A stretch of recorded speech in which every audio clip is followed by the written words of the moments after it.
Today I'm in our Minnesota office. That's why my background is different, and I'm working the webinar out of my computer instead of in the lab. A lot of times when you see that pretty background with our community CPA logos and everything, that is where I am in the studio. We have a studio in Des Moines office, and here in Minnesota is my nice office here, and I am delivering to you useful knowledge, and that's why we're here, and we see the value. And if you are a small business owner and always wondered whether you could save more taxes, always paid taxes in the past, and this is something you should know. Hopefully it will give you that grand idea, and you know how to not pay taxes based on all the things you do for your business. So OBBBA, I will call it triple B Act. This is the one that enacted on July 4th, 2025. And this one has a lot of stuff going on, 800 some pages, right? We are just focusing on one small item, but it is the biggest. It is the most beautiful one, I would say. And this particular rule, and it would give you a way to invest in your own business and also to not pay tax. All right, let's get going. Before we dive into our content, we always want you to warm up to our firm, communitycpa.com. You can find us on the internet, and right here, if you log into our website, it looks like this, and you can onboard with us to become our client, or you can make appointment with us. You can also check your own portal if you are our client already. If you are our client only for payroll services, you have that payroll portal. And we are one of the firm believed in technology helping us to serve better. So we are, the Accounting Today, the largest publication for accounting side of profession, and named our firm to be the top 10 technology savvy company, professional firm, accounting firm in the country. So that gives you a clue of what we do with all the technologies. Here is the YouTube channel. Whatever we talk about today or yesterday, before, it is all in YouTube channel. I have to say that once we posted the videos, we don't go back trying to delete one and invalidated one or doing added at all. We really do not. Whatever happened in the webinar is deposited in there, and so not a lot of the videos it is going to be absolutely correct for today's time. Just like this bill, it has gone through the House, then gone through the Senate. The Senate made change, went back to the House, then here signed into the law, and we literally had maybe 4 different versions of BBB Act. But this last one, after July 4th, things are coming out, right? There's more interpretations, understandings, and from IRS all the way to small business owners, we are all working on getting the act implemented, right? So you have the act, then you have regulations. So the IRS is creating rules and put a boundaries around the concept as a business owner, and we study that as well as a CPA firm, just like all the other professional folks, and we study, we learn, we understand in our own interpretation. Sometimes the interpretation can be different, then that need to be vetted out with the authoritative sources like IRS, accountancy, Board of Accountancies, or Journal of Accountancies. All of these authoritative entities and bodies, they're helping to make sure what we are saying, it is correct. So always be sensitive to the timestamp. Don't just go into the internet and fishing out something in Australia, getting something out of there from this year March doesn't work, right? And you can see this is our YouTube channel, and we have quite a few subscribers, and we would like you to subscribe to our channel. If our video helps you, give us a thumbs up. Don't be stingy, and do that for us, because that sends signal to us that what we do is really beneficial to folks out there. I have 2 books written on Amazon. You can order. I have 2 more come up, and you can see it's all by timeline: 8 a.m., 10 a.m., 2 p.m., 6 p.m. So our 2 p.m. is in the making, and as soon as I felt Community CPA has done the expansion work, that is when I want to pull out the book, because that 2 p.m. is about how to expand your business. So I hope that you enjoy the reading there. And no responsibility disclaimer related to what I was saying to you of the time-sensitive nature. Tax is a thing that is man-made, okay?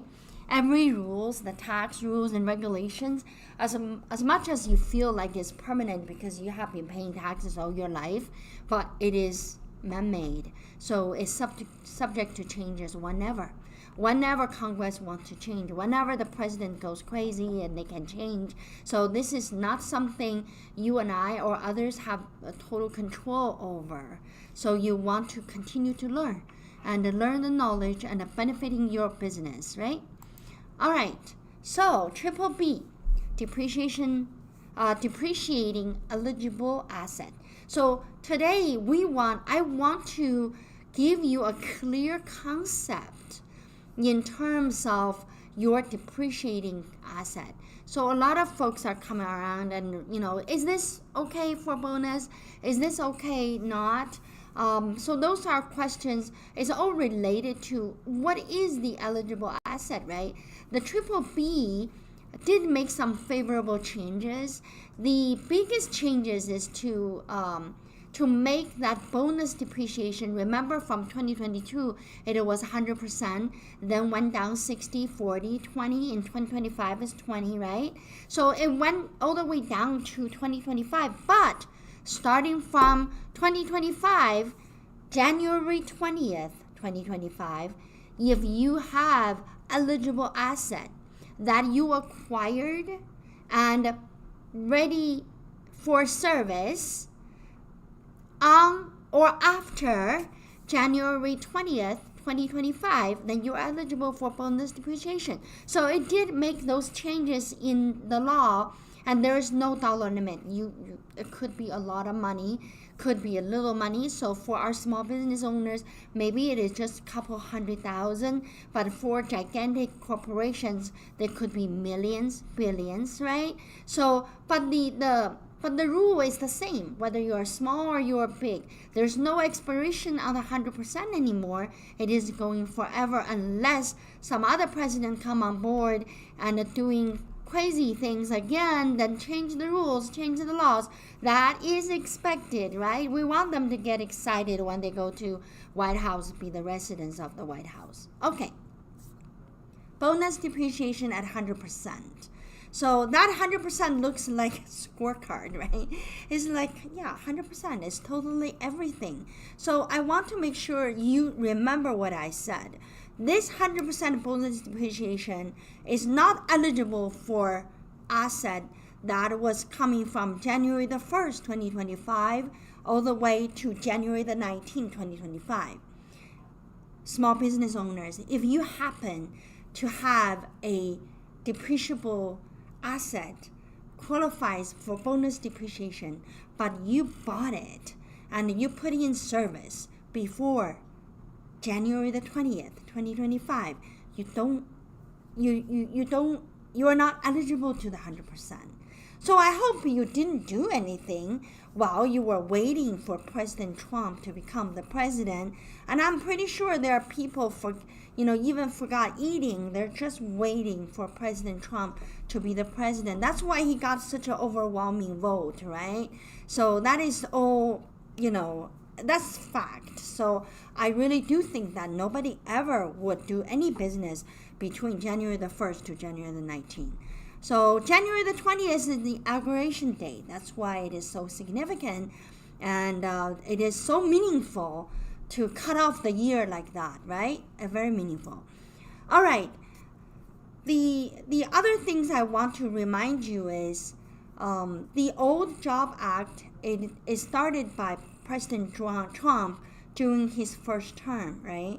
So that one, for bonus depreciation, it was actually going down and down into 2025. So you may say that, okay, now what happened if we did buy that property before January 20th and we don't qualify for 100% depreciation? Then if you end up to be in that way, of course you're going to use the old rule. You're going to use the Job Act depreciation. That will be the 20%. And I want you to talk to your tax professionals, because you should use Section 179. That's another one we're going to talk about today. So I want to put these two buzzwords in your mind: bonus depreciation and Section 179.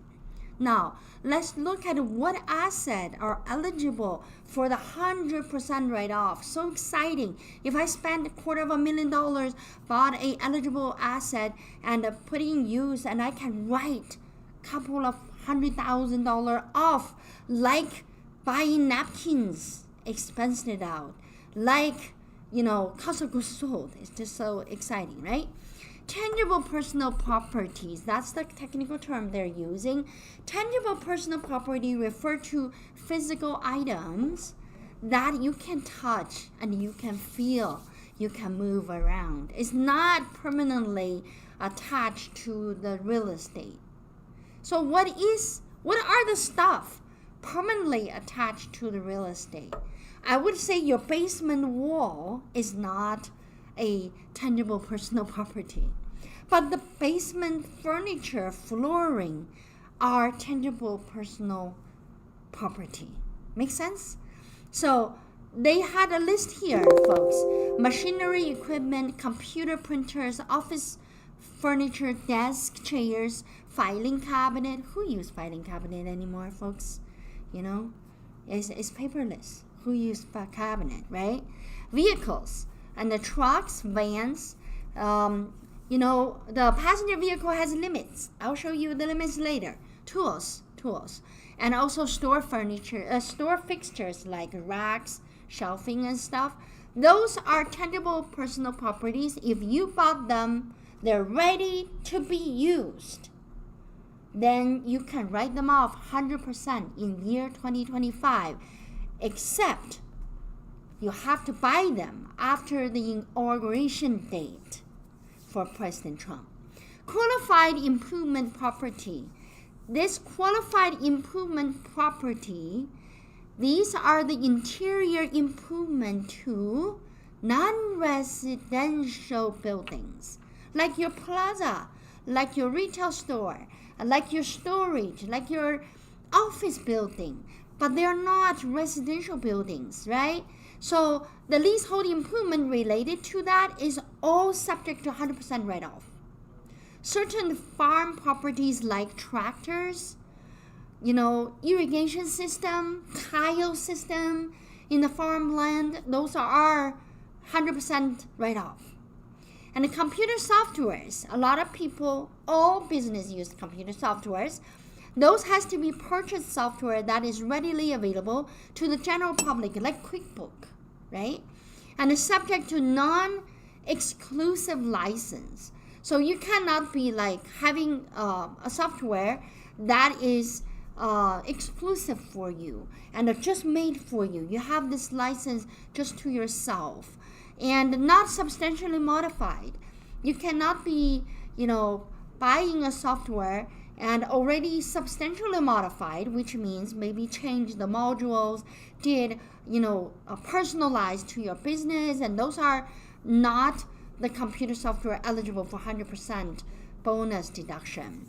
And the custom softwares may qualify if it is part of the large depreciable system, like your machine. We have clients who are creating machines where in the machine there is an AI system software they're using, so they can troubleshoot the machine by just talking to the machine. Those are depreciable. Those are 100% bonus depreciation just because they are part of the large depreciable items, right? And it must be used in the trade or business. So these are, then the other thing I want to mention it here is bonus depreciation or Section 179. Both you must use them more than 50% for business. You cannot be doing this, and the majority of the usage is for personal. So someone gave me this smart question, so I felt like I need to dive in deeper to answer that question. So this is related to bonus depreciation only applies to non-residential buildings, right? So apartment building, is this residential or non-residential? Of course it's residential, right? So because it is residential, so it's not eligible for bonus depreciation. The building structure itself depreciated over 27.5 years under Marcus.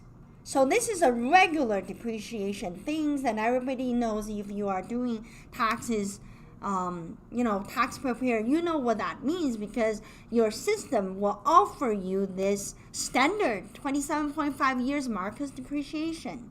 So that is a building structure. So it is a residential building. If it is not residential, it's not 27.5 years, it's 39 years. So now here we have 27.5, that is residential. But out of this part, out of the structure itself, you're eligible for bonus depreciation with tangible personal property and the land improvements. So let me list that for you. So tangible personal properties, 5 to 7 years property, which means when people write like that, what are they talking about? They're talking about whatever you have there to depreciate, they only last for 5 to 7 years. For example, carpeting, okay? The carpet will be replaced in 5 years, every 5 years. So for example, window covering, right? Things like that. And land improvement, 15 years property, as long as it is under 20 years.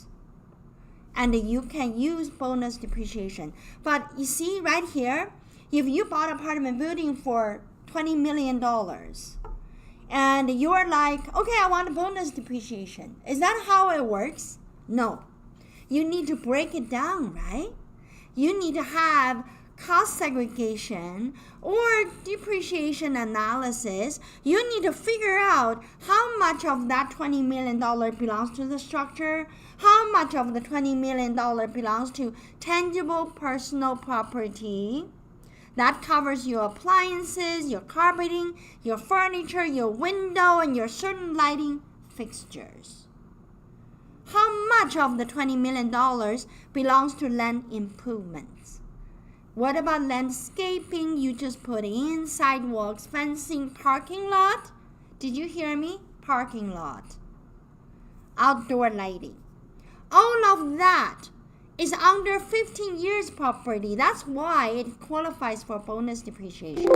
So if you got $20 million apartment building, you say, okay, the structure is $5 million. The other $15 millions belongs to tangible personal property and land improvement. Then what it says is your $5 million need to depreciate over 27.5 years. Then the rest of it is bonus depreciation. There's no dollar limit. You can write it off. So that is OBBBA. That's why I say this is the biggest, most beautiful bill. At least this part. There's other part, not so beautiful, but this part is pretty. It's pretty good for business folks. I always say that, these bills, if you are a small business owner, the only thing stop you from utilizing what's in the bill is because you do not know. It's because the person you go to get your taxes done, they do not know. But they are small business too. So what we are advocating is you come around, you learn. And we have professional folks who are tax preparers following our webinars every time. I know couples, so I know there are people doing that. So they learn from here, then they can apply to our folks. So I want you to, if you're a small business owner, I know you have a lot already on your plate. You don't have to learn everything. I just want you to have the buzzword in your head so you can go to question your tax preparer. Tell them that, did you do this? Did you know about this? That will help them to beef up their knowledge and serve you better and also serve other people better as well. We want everything that is available to millionaires, billionaires, to be available to you. That is the whole reason why Community CPA YouTube channel still exists, why we putting in free time, free dollars, free resources for you so you can learn. That's the whole reason behind this 30 minutes. Asset, they are not eligible. I want to point that out to you because I don't want you to be blindsided and not knowing these are not bonus depreciable. You cannot do 100% deduction. Real property, land, building, and the structure component of the building. So land cannot be depreciated at all. Building, except qualified improvement property, which is non-residential property. You can do that whole building with bonus depreciation if it is a QIP property. But you can't if you are a residential building. Structural components of the building, you can't, right? You have to figure out how much that is. Structural, you depreciate. Even for the QIP property, the structure piece, you need to depreciate with the 39 years. On the residential one, it is 27.5 years. Intangible asset, different from the tangible one, just means that you can feel and touch.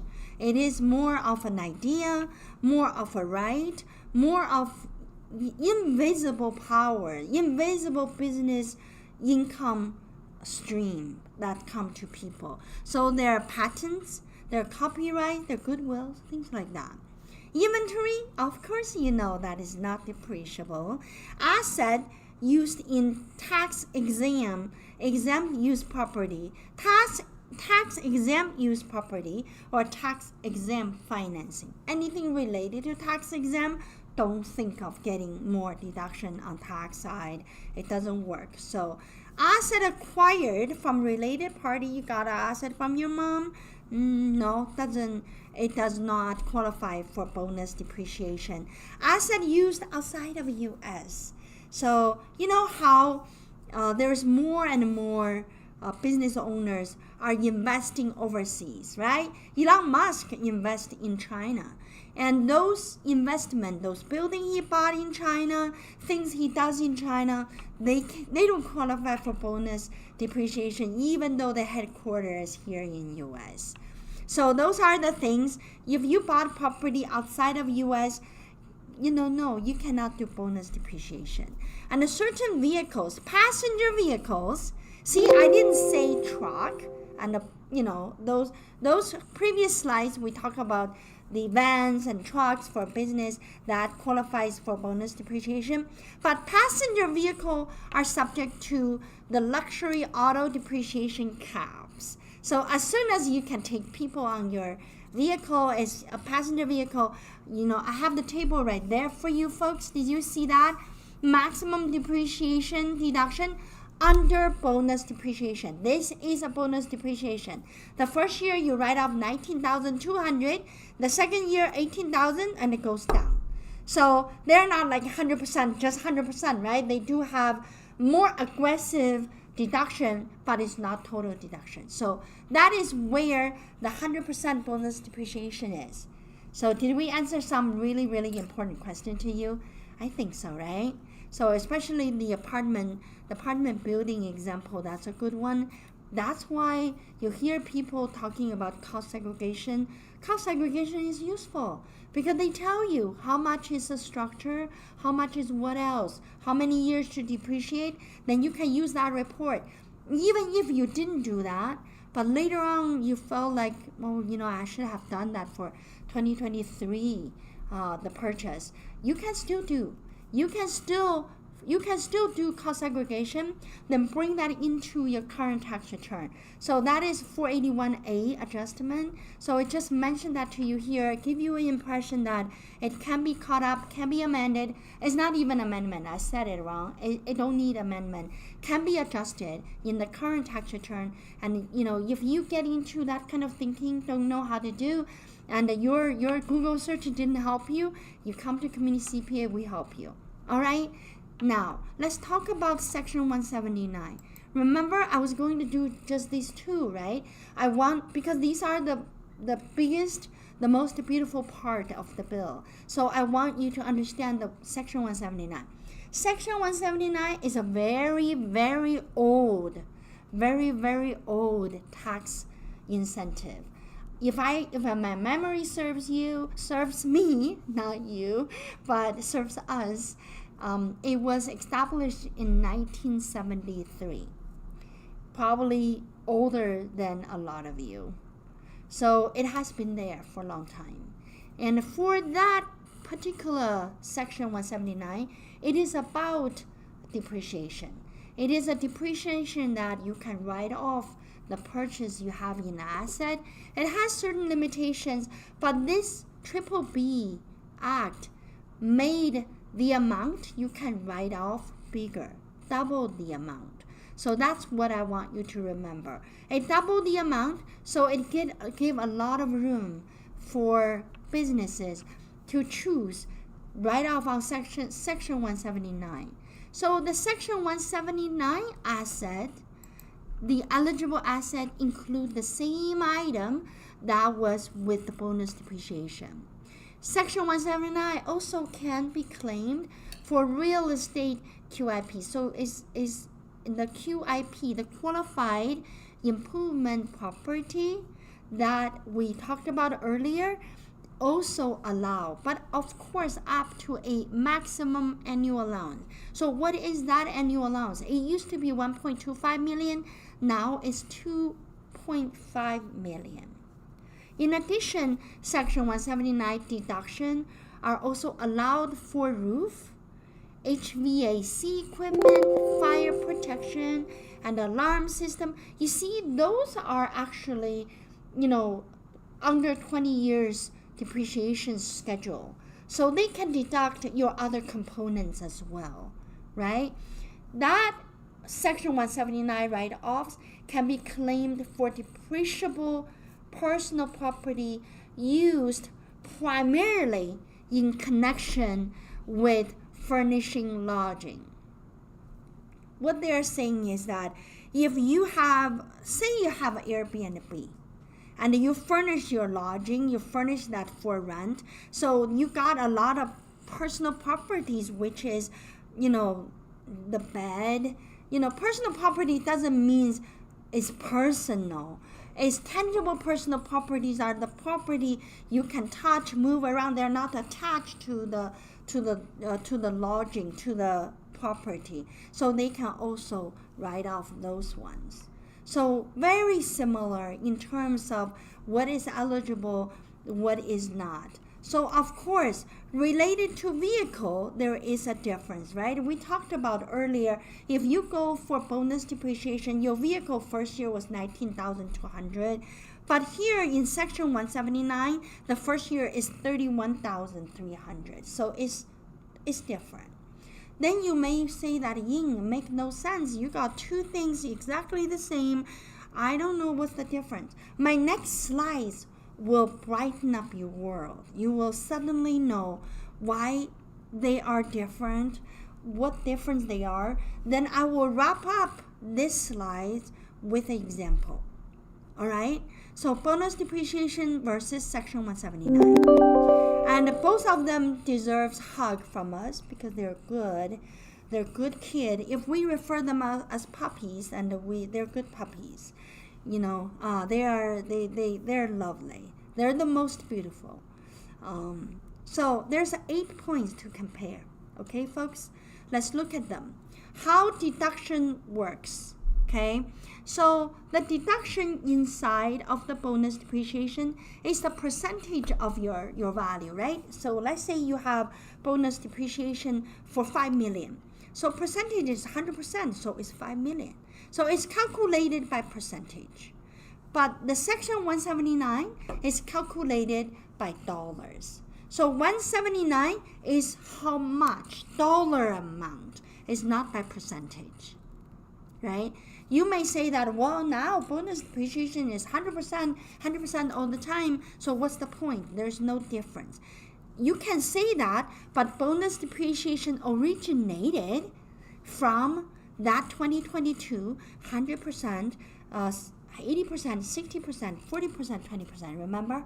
So those percentages are coming from there.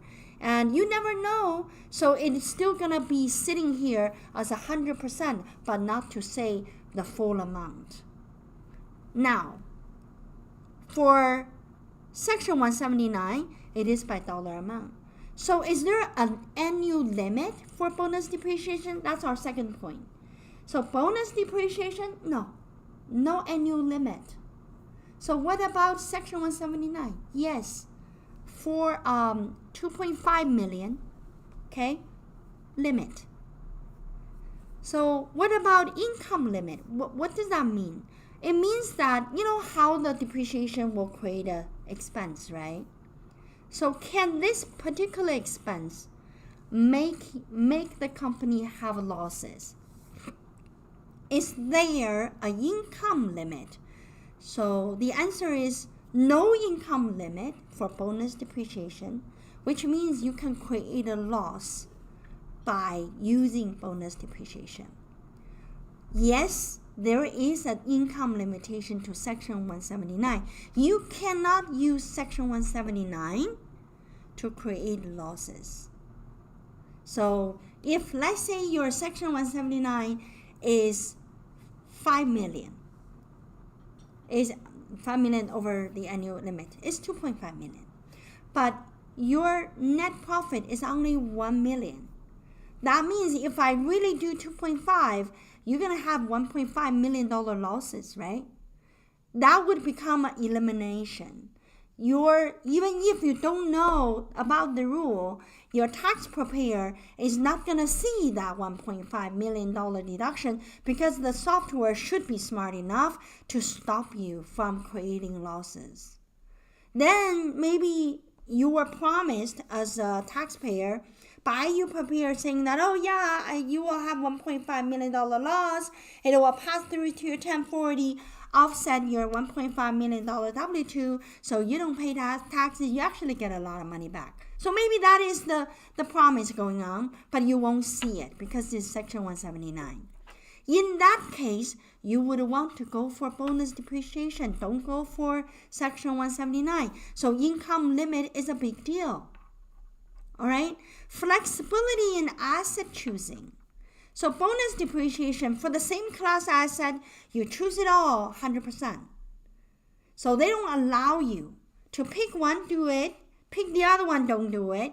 And depreciation, bonus depreciation is a methodology of depreciating asset. So you choose the methodology, you go for it. Section 179, it is a pick and choose by asset. You literally, oh yeah, I got $5,000 profit. I'm just going to choose Section 179 for that $5,000 asset. So that way, perfect. I got to zero, and the rest of it, I'm going to do bonus depreciation. Great idea. You can do that. All right? So flexibility in choosing is a big plus for Section 179. Eligible properties, so you can, the bonus depreciation Section 179 has the same eligible properties and the improvement properties here. I actually don't remember this particular point. I think the improvement property for bonus depreciation, as we listed, is non-residential, and you have the building structure and the improvement, that improvement piece, or your tangible personal property related to the non-residential, those are bonus depreciation. But when you come down to Section 179, and your improvement property can be up to the annual limit, 2.5 million. I think that was. Two methods can be combined, yes. Both methods can only apply to assets that used for more than 50% for business purposes. So if you mark your asset less than 50% business purpose, they don't qualify for any of the treatment. Section 179 is traditionally preferred for small businesses and for targeted expensing, while bonus depreciation is especially valuable for large investment or corporations seeking maximum upfront write-off.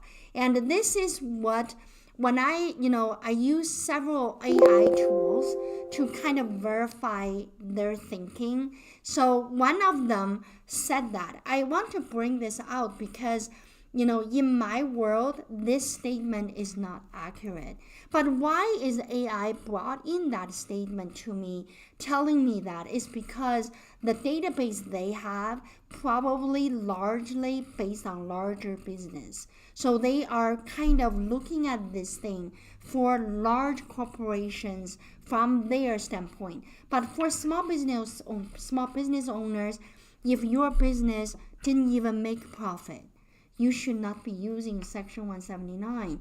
You immediately should default on bonus depreciation.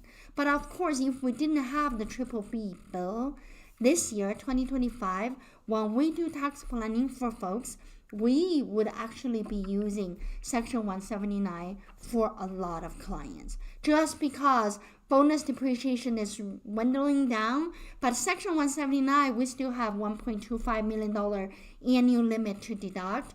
But that amount, majority of our clients probably would have enough to just for that amount. So with that said, every time when you look on the internet, you really do not want to rely on what internet say. The AI, they are a good liars. The AI tools can lie to you and very effectively because they don't even have facial expression to show they're guilty. They don't know they're guilty.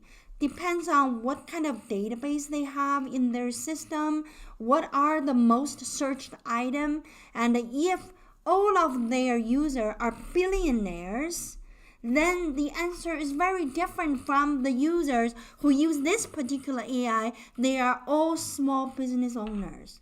That is what called AI search limitation. So I want you to understand, even the statement on tax side is not correct when you look at just one AI. And when I literally go on to all the AIs. If I have a critical question and I go to authoritative website first, like IRS, like, Journal of Accountancy, all of these authoritative websites, but they are not necessarily updating fast enough. So AI might be the place to go. But when you go there, you want to ask the same question to multiple robots so they can give you an answer which you see why they are different. In summary, Section 179, you can deduct that up to the dollar limit, asset by asset. Okay, and no, it's limited to the income. Bonus depreciation can deduct percentage, 100% of all the cost, no dollar limit, not limited by income. Okay, must apply to all the property of the same class in that particular year. Okay, both can be used together for maximum tax savings. you can use them together. Scenarios. Okay, so a construction company buy a new excavator. I have trouble to say this word. I know how to say it, but I just couldn't say it right now. Excavator something, a machine. For $200,000 in 2025, the company has no profit. Just sinking in. The company has no profit. But they bought a machine. And you could say, well, if they have no profit, how did they buy a machine? They can buy a machine. They can finance the machine. Even if the machine is borrowed money, you can still deduct depreciation. Okay? Don't get that confused. That is something not related to deduction. As long as you got a machine on the book, whether you paid on your own or you borrow money, that's really insignificant from tax deduction standpoint. Choice between bonus depreciation and the Section 179. Under the old law, which is the Job Act, bonus depreciation was tearing down, right? So they can only deduct $40,000 if we did not have this OBBBA come through. So it came through. So we don't have to worry about the $40,000 small deduction. But if that is the case, like I told you, and with a company who has profit, we would go for 179. Under new OBBBA Act, the bonus depreciation rate is 100%. So bottom line, we already considered. So we determined the bottom line, we don't have profit, so we're going to use 100% deduction. What happened is the $200,000 become an expense on their income statement. That losses, the $200,000 loss, will pass through to the owner's 1040. If the owner has a $200,000 W-2, you can imagine that W-2 will be offset by this $200,000. The owner would not pay taxes. All right, final thought. Reach out to us if you need more information and how to leverage OBBBA depreciation and how to understand to use them in combination. OBBBA Act with depreciation and the Section 179, right? The only tips, this is the only tips of the iceberg.